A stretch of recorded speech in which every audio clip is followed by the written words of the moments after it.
लक्ष्मी ने कहा ठीक है मां, मैं कोशिश करती हूँ। इसके बाद वो वापस आती है, अपने पति इम्तियाज से इस बारे में बात करती है। इम्तियाज कहता है कि बिल्कुल एक माँ की सेवा सबसे बड़ी चीज होती है, तो तुम एक काम करो, ट्रांसफर के लिए एप्लीकेशन दे दो। लक्ष्मी कहती है मैं तो दे दूंगी, लेकिन फिर आप भी दीजिए, क्योंकि मैं अलग आप अलग तो ठीक नहीं रहेगा, तो क्यों हम दोनों एक ही जगह पर ट्रांसफर ले लें। इम्तियाज ने भी कहा अच्छी बात है। अब दोनों पति पत्नी ने एक साथ ट्रांसफर के लिए अप्लाई कर दिया।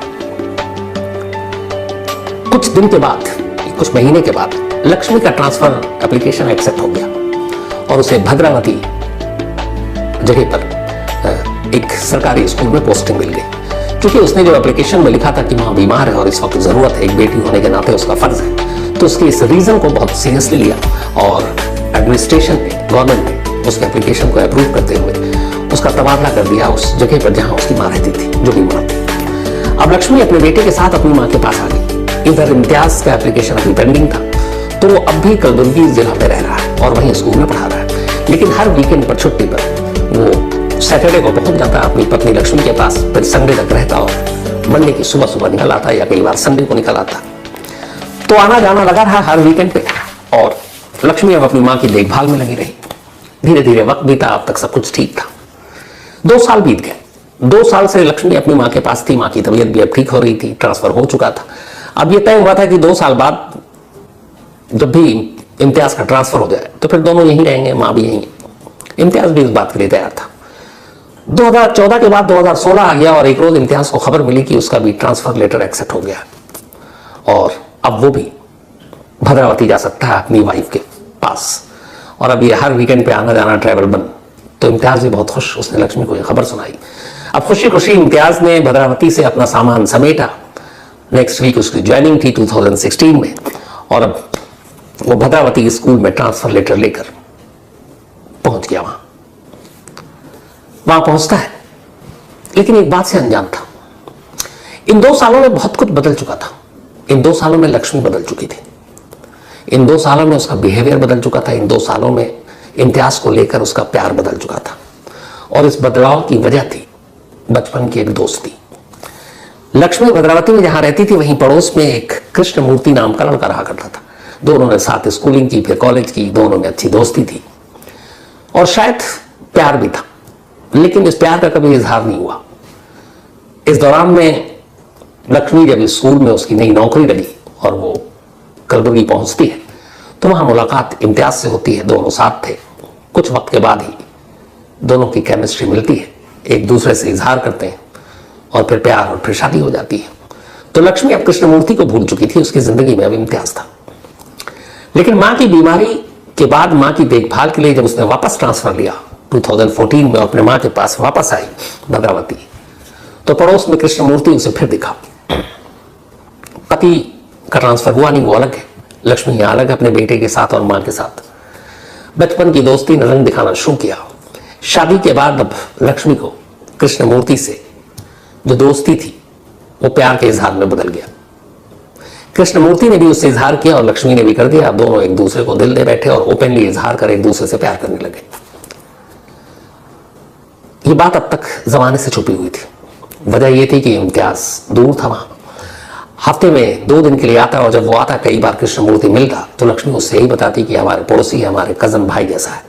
कभी इम्तियाज ने शक नहीं किया। लेकिन अब 2016 में इम्तियाज परमानेंटली आ चुका था। अब परमानेंटली आने का मतलब है दोनों पति पत्नी का स्कूल जाना, फिर साथ आना, फिर घर का रूटीन एक। अब बंदिश ये थी कि लक्ष्मी कृष्णमूर्ति से खुलकर मिल नहीं सकती थी क्योंकि पति घर लौट आया था। अब दिक्कत होने लगी, लेकिन फिर भी दोनों मिलते और इत्तेफाक से ऐसी बातें ज्यादा दिन छुपती नहीं है। इम्तियाज के कानों तक इनके रिश्ते की बात पहुंची। जब बात पहुंची तो फिर इम्तियाज ने अपनी सास से बात की, फिर कृष्णमूर्ति से बात की, फिर कृष्णमूर्ति के घर वालों कृष्णमूर्ति से कहा कि देखो हमारी शादीशुदा जिंदगी को बर्बाद मत करो और अब हमारे परिवार से दूर रहना और दोबारा कभी इधर दिखाई नहीं देना। अब ये बात लक्ष्मी को भी समझाई गई, लेकिन इस बात को लक्ष्मी और कृष्णमूर्ति ने किसी और तरह से लिया। उन्हें लगा कि अब उनके मेल जोल में, उनके मेल मिलाप में, मिलने जुलने पर ये एक दीवार आ गई है, एक रोक टोक शुरू हो गया और ये बंदिश और ये बंधन उन्हें कबूल नहीं था। फिर क्या करें? अब दोनों ने मिलकर सोचा कि कुछ ऐसा किया जाए जिससे उनके मिलने पर कभी कोई रोड़ा ना रहे। 2016 में ट्रांसफर होकर आया था इम्तियाज, और वो मार्च का महीना था। अब उसको आए हुए करीब 4 महीने हो चुके थे, जुलाई का महीना हो चुका था।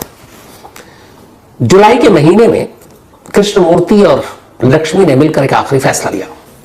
फैसला यह कि जब तक इम्तियाज जिंदा है तब तक उनके खुलकर मिलने पर बंदिशें लगी रहेंगी। तो अगर इम्तियाज को मार देते हैं तो फिर वो दोनों हमेशा के लिए आजाद हैं, कोई नहीं टोकेगा। मां घर पर है, बीमार रहती है, उसे बाहर की दुनिया में क्या हो रहा कुछ पता भी नहीं चलेगा। बेटा छोटा है, ना समझ है, उसे रिश्तों के बारे में जानकारी ही नहीं। तो कृष्णमूर्ति और लक्ष्मी ने फाइनल फैसला किया कि वो इम्तियाज को रास्ते से हटाएंगे। लेकिन कैसे? अब इसके ऊपर भी उन्होंने सोचना शुरू किया हर तरीके से। फिर आखिर में यह फैसला लिया कि इम्तियाज को रात के खाने में बेहोशी की दवा मिलाकर दी जाएगी। जब वो बेहोश हो जाएगा तो लक्ष्मी उसे मैसेज करेगी, कृष्णमूर्ति घर आएगा और फिर वो उसे मार डालेगा।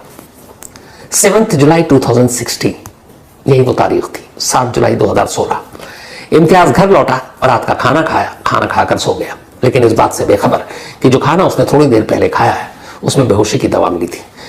अब वो गया नींद में लेकिन था बेहोश। जैसे ही लक्ष्मी को यकीन हो गया कि अब इम्तियाज बेहोश है, उसने फौरन कृष्णमूर्ति को मैसेज किया। कृष्णमूर्ति मैसेज सुनते ही घर पहुंचता है। रात का वक्त था।